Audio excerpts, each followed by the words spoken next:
50,000 people went to sleep in a brand new city. By the next night, not one of them would ever come home. This is Pripyat, not an ancient ruin, not a lost empire. A modern Soviet city, schools, swimming pools, a brand new amusement park, abandoned in a single afternoon and never lived in again. The clock stopped, the toys stayed on the floor, and the city has been waiting, empty, for 40 years, for the one thing it can never get back: time.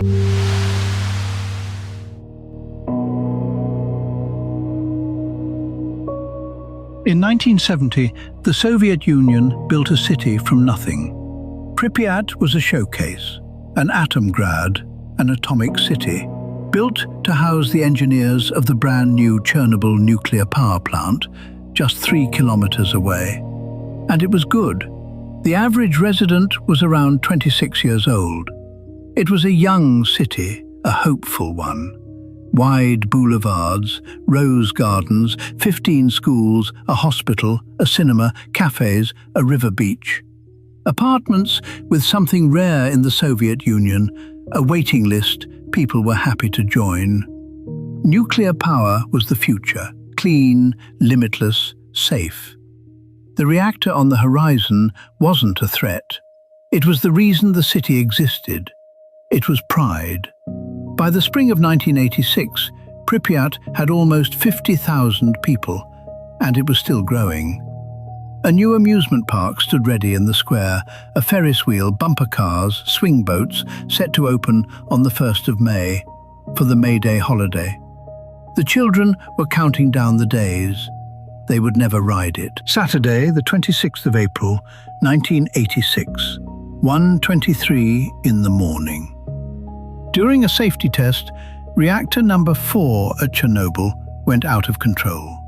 In seconds, a surge of power tore the core apart.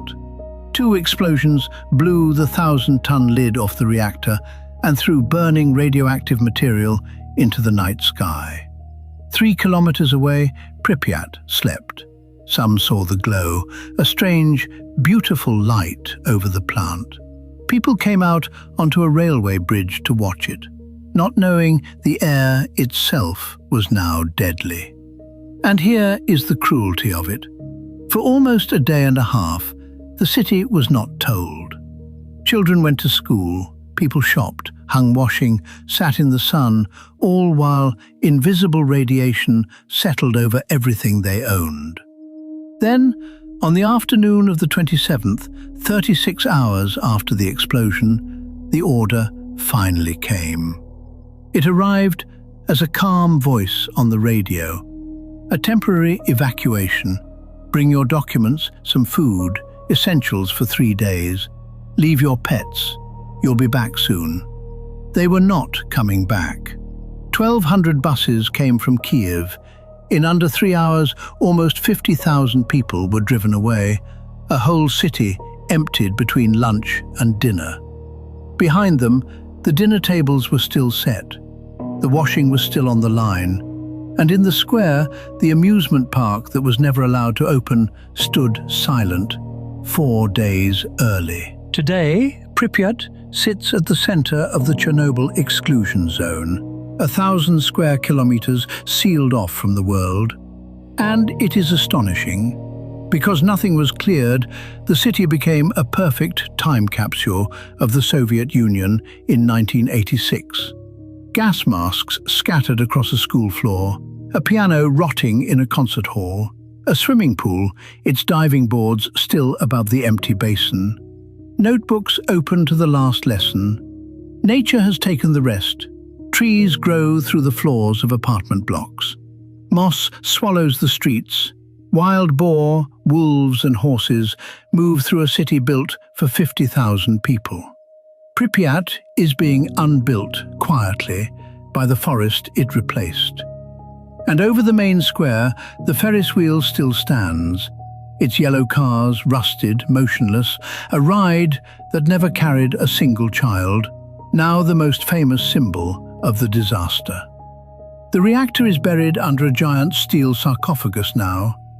But the ground here will not be safe for human life for 20,000 years. Pripyat did not fall to time.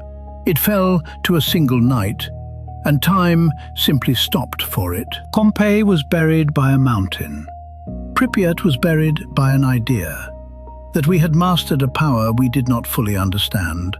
The city is still there. You could walk its streets tomorrow. The buildings stand, the signs still hang, the Ferris wheel still waits. Everything remains, except the one thing that made it a city: the people.